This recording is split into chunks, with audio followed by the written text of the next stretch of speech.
राम राम जी सारे ने स्टेटमेंट में दे रखा है किसी वस्तु को 75 रुपये में बेचने पर उतने ही प्रतिशत लाभ होता है जितना उसका क्रय मूल्य है, तो उस वस्तु का क्रय मूल्य क्या होगा। उम्मीद करता हूँ आपको स्टेटमेंट समझ में आ गई होगी। नहीं आई है तो देखते हैं। स्टेटमेंट में दे रखा है कोई वस्तु है, उसका सेलिंग प्राइस कितना है 75 रुपये, यानी कि 75 रुपये में बेचने पर उतने ही प्रतिशत लाभ होता है जितना उसका क्रय मूल्य। तो क्रय मूल्य बताना है। हमने करना क्या है इस टाइप के क्वेश्चनों में, जो 75 दे रखा ना सर, इसके हमने दो ऐसे टुकड़े बनाने हैं जिनका गुणा करने पर तो 75 आए, जिनको गुणा करने पर तो 75 आए और उनके बीच का अंतर आए 10। ठीक है, एक बार फिर बता रहा हूँ। जो सेलिंग प्राइस दे रखा है, इसके ऐसी दो संख्याओं के टुकड़े करने हैं जिनको गुणा करने पर तो 75 आए और उनके बीच का अंतर आए 10। तो वो दो ऐसी कौन सी संख्या है। आप कहोगे सर 15 है और 5 है। अगर हम 15 की और 5 की गुणा करते हैं तो 75 आता है। अगर 15 में से 5 को घटाते हैं तो इनके बीच का अंतर 10 आता है। ठीक है, अब आगे हमने करना क्या है, ट्रिक अपनी ये है, जो सबसे छोटी संख्या होती है ना, इसके पीछे जीरो लगा देंगे और यही अपना आंसर है। उम्मीद करता हूँ ये कॉन्सेप्ट आपको समझ में आ गया होगा। आप यकीन भी नहीं करोगे। प्रूफ के लिए चलो मैं प्रूफ ही कर देता हूँ। सेलिंग कॉस्ट प्राइस कितना आया अपना 50 आ गया। कॉस्ट प्राइस कितना आया 50, सेलिंग प्राइस कितना है 75, तो मैं लाभ कितना हुआ, तो आप कहोगे सर प्रॉफिट हुआ मैं 25 रुपये का। कितने पर हुआ है, आप कहोगे सर 50 पे, क्योंकि जो प्रॉफिट होता है वो हमेशा किस पे होता है, सीपी पे। सीपी कितना है 50 रुपये। तो प्रतिशत के लिए हम क्या करते हैं, तो आप कहोगे सर 100 से मल्टीप्लाई। 100 आउट करेंगे तो इस 50 से 100 को काटेंगे, कितना आ गया 2। 25 की और 2 की गुणा करेंगे, कितना आ गया 50%। बस सेलिंग प्राइस था 75, कॉस्ट प्राइस था 50 और लाभ प्रतिशत कितना आ गया 50%। और स्टेटमेंट में भी क्या कहा है, लाभ प्रतिशत कितना उतना ही होगा जितना उसका कॉस्ट प्राइस है। लाभ प्रतिशत भी 50% है और कॉस्ट प्राइस भी 50 है। ये था अपना क्वेश्चन। उम्मीद करता हूँ ये आपको अच्छे से समझ में आ गया होगा। लेकिन मेरे भाई जो इतना समय लगा ना, ये सिर्फ आपको समझाने के लिए लगा। एग्जाम में हम कैसे करेंगे एग्जाम में मात्र 2 सेकंड में स्टेटमेंट पढ़ेंगे। किसी वस्तु को 75 रुपये में बेचने से पहले उतने प्रतिशत लाभ होता है जितना उसका क्रय मूल्य, तो वस्तु का क्रय मूल्य क्या होगा।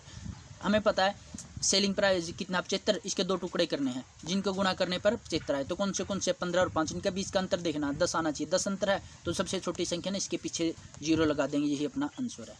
चलते हैं प्रैक्टिस के लिए नए क्वेश्चन की तरफ। वही मात्र 2 सेकंड में घुमा के 90 डिग्री पे घुमा के और बोल देंगे सॉरी, किसी वस्तु के 144 रुपये में बेचने पर उतने ही प्रतिशत लाभ होता है जितना उसका क्रय मूल्य है, तो उस वस्तु का क्रय मूल्य कितना होगा। मेरे भाई सेलिंग प्राइस के मैंने बोला क्या था कि सेलिंग प्राइस के 2 ऐसे टुकड़े करने हैं जिनकी गुणा करने पर 144 आए और उनके अंतर आए 10। तो आप कहोगे सर 18 और 8 ऐसी 2 संख्याएं हैं जिनको हम गुणा करने पर 144 आएगा और इनके बीच का अंतर आएगा 10। तो जो सबसे छोटी संख्या होगी उसके पीछे जीरो लगा देना। तो आपने जीरो लगा दी और जीरो लगाने से अपना आंसर बन गया। अच्छा लगा ना, अच्छा लग रहा है ना, पता है मुझे आपको अच्छा लग रहा है। चेहरे पर स्माइल भी आ रही होगी, थोड़ी थोड़ी आती है भाई। चलो जी, अब नया टाइप का क्वेश्चन है सर। उस क्वेश्चन में पूछा था लाभ प्रतिशत, ठीक है, इसमें पूछा है हानि प्रतिशत। क्रय मूल्य उसमें भी निकालना था, क्रय मूल्य इसमें भी निकालना है। सेलिंग प्राइस उसमें भी दिया था, सेलिंग प्राइस इसमें भी दिया है। पढ़ते हैं स्टेटमेंट, घुमाएंगे इसको भी 90 डिग्री पे। स्टेटमेंट है, किसी वस्तु को 21 रुपये में बेचने पर उतने ही प्रतिशत हानि होती है जितना कि उसका क्रय मूल्य है, तो क्रय मूल्य क्या होगा। ठीक है सर, ठीक है। सेलिंग प्राइस कितना है इसका 21, इसके भी 2 टुकड़े कर देंगे जिनकी गुणा करने पर 21 आए। 7 कर दिया और 3 कर दिया, ठीक है, जिनकी गुणा करने पर 21 आए। लेकिन उसमें क्या था कि उसमें क्या था कि उनके बीच का अंतर 10 आना चाहिए। लाभ प्रतिशत में क्या था कि उनके बीच का अंतर 10 आना चाहिए, लेकिन इनके बीच का जोड़ 10 आना चाहिए। ठीक है, लाभ में तो अंतर देखा था हमने 10 और हानि में क्या करना है, योग 10 करना है। ठीक है, ये बात समझ में आ गई। चलो ठीक है, करते हैं 16। कोई संख्या थी, ठीक है, उसको 21 रुपये में बेचा था, तो उसका हानि प्रतिशत क्या कितनी होगी जितना उसका क्रय मूल्य होगा, ये याद करना हमने। कोई संख्या 21 थी, 21 के हमने 2 ऐसे टुकड़े बनाने हैं जिसको गुणा करने पर तो 21 आए और उनका जोड़ करने पर 10 आए। तो 2 ऐसी संख्याएं कौन सी है, आप कहोगे सर 7 और 3 है। अगर हम इन दोनों की गुणा करेंगे तो 21 आता है और इन दोनों को जोड़ेंगे तो 10 आता है। तो हमने क्या करना है, इस 30 के पीछे है ना जो सबसे छोटी संख्या, इसके पीछे जीरो लगा देंगे, बस यही अपना आंसर है। ठीक है, कैसे लगा, अच्छा लगा ना। बस फ़र्क ये था, लाभ में अंतर 10 होना चाहिए और हानि में योग 10 होना चाहिए। बस ये बात याद रखनी है। चलें फिर प्रैक्टिस के लिए नए क्वेश्चन की तरफ। चलो फिर, आप कह रहे हो तो चल पड़ेंगे। किसी वस्तु को 24 रुपये में बेचने पर उतने ही प्रतिशत हानि होती है जितना उसका क्रय मूल्य है, तो उस वस्तु का क्रय मूल्य कितना होगा? कितना होगा बताओ बताओ बताओ, निकाल दोगे, मुझे पता आपने निकाल दिया होगा। सेलिंग प्राइस कितना है? 24। अब हम इसके दो ऐसे टुकड़े बनाएंगे जिनको गुणा करने पर तो 24 आएगा और जिनको जोड़ करने पर 10 आएगा। तो क्या अब आएगा? 6 और 4। कई ऐसे करेंगे 6 और 4 जल्दी जल्दी में, कई ऐसे करेंगे 8 और 4 जल्दी जल्दी में, लेकिन ना मेरे भाई 6 और 4 आएगा। थोड़ा पेशेंस भी रखना एग्जाम में, ठीक है, ओवर कॉन्फिडेंस मत हो ना।